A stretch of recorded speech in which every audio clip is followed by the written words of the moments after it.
lieu of my answer, he bowed once more before exiting the room, his attitude as professional as ever, leaving me alone with my doubts.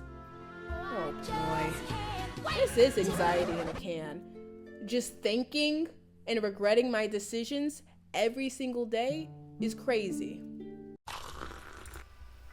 Hello, coffee cake. Welcome to my cozy, crazy, convicting, and cringy cafe. I'm Mocha, medium roast, barista, and host. And at Cafe Mocha, every ounce of our caffeinated ideas will brew up a latte fun with you all. Despite my desire to act, for the time being, I couldn't do anything but wait for the Quadrator's answer. Even if the letter had left that very morning, Meridian was far away, and I knew I couldn't hope for an answer for at least 3 days. I had to chomp at the bit and act naive. My first thought was to mingle with the court so I can clear my head, but then pretending that nothing was up and feeding rumors to justify my father's absence would be more frustrating than doing nothing. Even Marjorie's presence irritated me.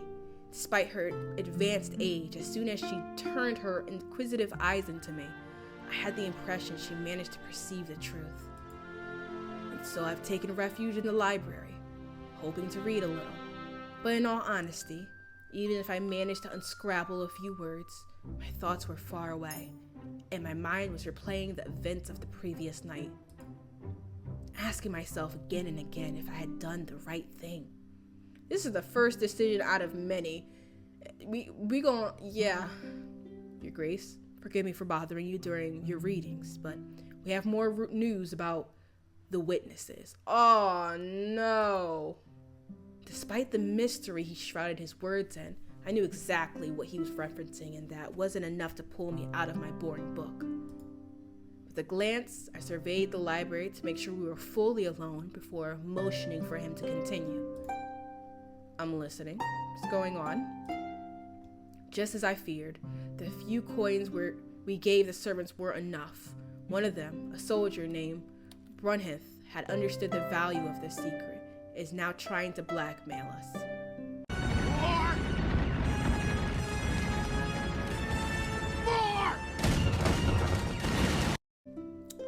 Wow. You know what, Alden? You were right. Clap it up. Okay. All right. It was indeed a possibility I hadn't considered.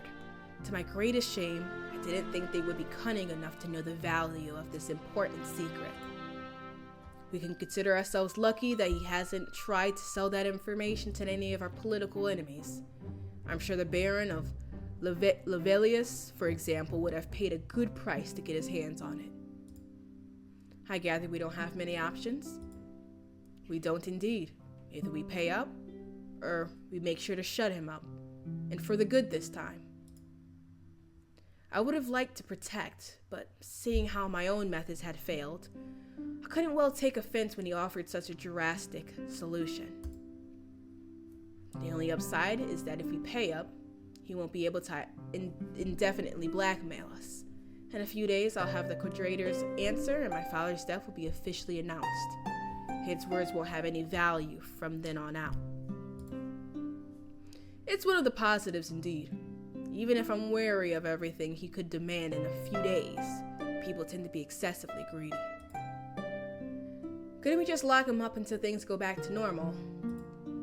It's an option, but he'll try to rally all the guards and all the other prisoners in the dungeon if we arrest him under false pretenses. And if we were to kidnap him, when we release him, I doubt it would be great optics for us. When he laid it all out like that, in fairness, it was obviously a bad idea. Only my first two options remained, and none of them really appealed to me. Is he asking for a lot? Like I said, he understood the worth of this secret. But fortunately for us, he's not used to the same order of magnitude we are. The sum he requests is still reasonable. But once again, I would advise you against it. Showing weakness at this stage could turn out to be fatal in the long run. Sighing, I took the time to think about my decision before sharing it. I tried being a pacifist, but since he wants to double-cross me, I don't have a choice. You're right, Alden. If I start letting people blackmail me, I'll never be respected. I hope I won't regret it, but I don't think stacking up bodies is the solution. Pay him what he asked for, but make sure he understands that if he tries to abuse our kindness, he'll be made to regret it. After due consideration, I think this poor man doesn't know what he's up against. Send him in a few agents to remind him of his place. That should be enough to calm him down and make him forget his demands. Is that beating him up? That's paying him more. That's killing him.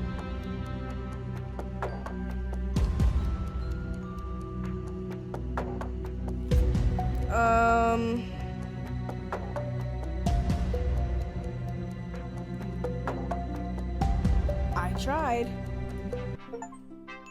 Murder solves everything. Choose to kill someone to solve a problem. I hate that achievement. Alden approves, clearly glad that I finally decided to use his methods. You're doing the right thing, Your Grace. I'll go inform the Master of Murmurs of your decision, and I'll make sure everything is done with the utmost discretion. Alexander isn't gonna like this. I hope so.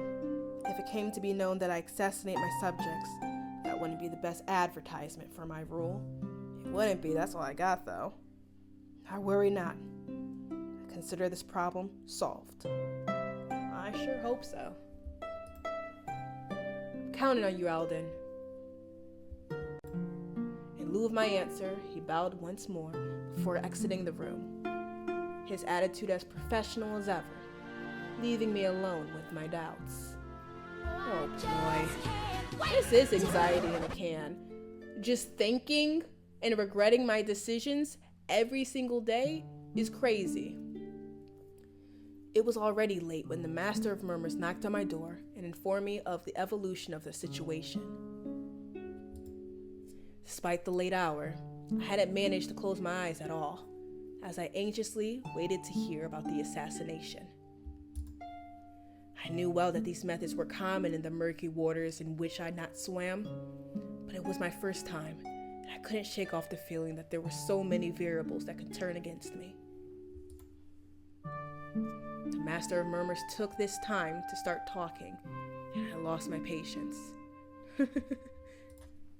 So how did it go? Well, we can't say we reached our goal. We can say we reached our goal. The blackmailer is dead. Unfortunately, he had the foresight to bring reinforcements, which jumped on our agents. Are you kidding me? We managed to overcome them and eliminated all witnesses, but we lost 2 worthy men in the fight. Oh my gollies.